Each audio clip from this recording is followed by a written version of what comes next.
بسم اللہ الرحمن الرحیم ناظرین، آج کی پانچویں قسط ویلاگ نمبر 202 اور پیج ہے 169، ابتدائی مسلمانوں کا صبر و ثبات اور اس کے اسباب و عوامل، یہ ہیڈنگ چل رہا ہے۔ ناظرین، یہ کتاب جس سے یہ بیان آپ کے سامنے رکھ رہے ہیں، یہ ہے کتاب سیرت النبی پر صلی اللہ علیہ وسلم پر دنیا بھر میں اول انعام یافتہ کتاب ہے۔ کتاب کا ٹائٹل ہے الرحیق المختوم، مولانا صفی الرحمان مبارک پوری اس کتاب کے رائٹر ہیں۔ یہ انشاءاللہ پوری کتاب سیرت النبی کی انشاءاللہ آپ کے سامنے رکھنے کی کوشش کریں گے۔ رابطہ عالم اسلامی مکہ مکرمہ کے زیر اہتمام منعقدہ سیرت نگاری کے عالمی مقابلے میں اول آنے والی عربی کتاب کا اردو ترجمہ۔ بسم اللہ الرحمن الرحیم۔ یسقون من رحیق مختوم، یہ لوگ سرے بمہر شراب پلائے جائیں گے۔ بسم اللہ الرحمن الرحیم۔ وَإِن تُطِیعُوهُ تَہْتَدُوا، اور اگر اس کی فرما برداری کرو گے تو راہ پاؤ گے۔ نحمدہ ونصلی علی رسولہ الکریم۔ بسم اللہ الرحمن الرحیم۔ علم میں بھی سرور ہے لیکن یہ وہ جنت ہے جس میں حور نہیں ہے۔ نگاہ عشق و مستی میں وہی اول وہی آخر، وہی قرآن وہی فرقان وہی یاسین وہی طٰہٰ۔ فقط نگاہ سے ہوتا ہے فیصلہ دل کا، نہ ہو نگاہ میں شوخی تو دل بری کیا ہے۔ ناظرین، مین ہیڈنگ چل رہا ہے ابتدائی مسلمانوں کا صبر و ثبات اور اس کے اسباب و عوامل، اس کا بقیہ حصہ ہے۔ پوائنٹ نمبر 2، پرکشش قیادت۔ نبی اکرم صلی اللہ علیہ وسلم جو امت اسلامیہ ہی نہیں بلکہ ساری انسانیت کے سب سے بلند پایہ قائد و رہنما تھے۔ ایسی جسمانی جمال، نفسانی کمال، کریمانہ اخلاق، باعظمت کردار اور شریفانہ عادات و اطوار سے بہرور تھے کہ دل خود بخود آپ صلی اللہ علیہ وسلم کی جانب کھنچے جاتے تھے اور طبیعتیں خود بخود آپ پر نچھاور ہو جاتی تھیں، کیونکہ جن کمالات پر لوگ جان چھڑکتے ہیں ان سے آپ صلی اللہ علیہ وسلم کو اتنا بھرپور حصہ ملا تھا کہ اتنا کسی اور انسان کو دیا ہی نہیں گیا۔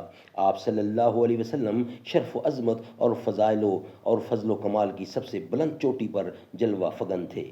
عفت و امانت، صدق و صفا اور جملہ امور خیر میں آپ صلی اللہ علیہ وسلم کا وہ امتیازی مقام تھا کہ رفقات و رفقا آپ صلی اللہ علیہ وسلم کے دشمنوں کو بھی آپ صلی اللہ علیہ وسلم کی یکتائی اور انفرادیت پر کبھی شک نہ گزرا۔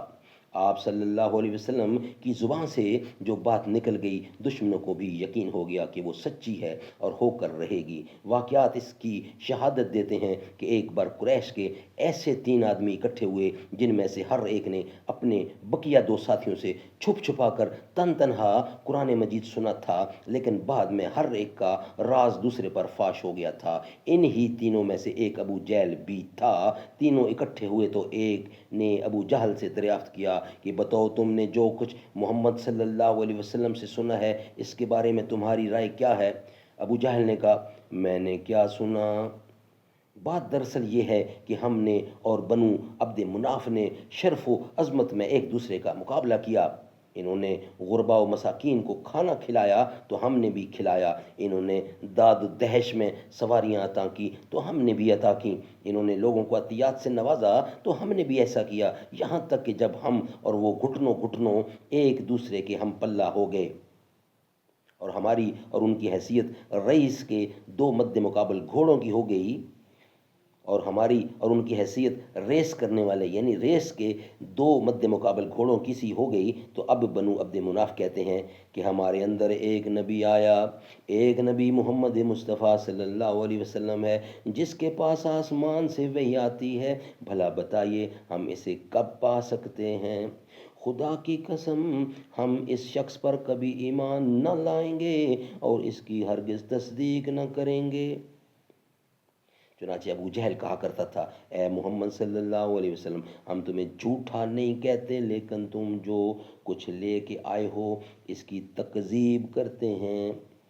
اسی بارے میں اللہ تعالیٰ نے یہ آیت نازل فرمائی، فَإِنَّهُمْ لَا يُكَذِّبُونَكَ وَلَكِنَّ الظَّالِمِينَ بِآيَاتِ اللَّهِ يَجْحَدُونَ۔ صورت نمبر 6 اور آیت نمبر 33، یہ لوگ آپ کو نہیں جھٹلاتے بلکہ یہ ظالم اللہ کی آیتوں کا انکار کرتے ہیں۔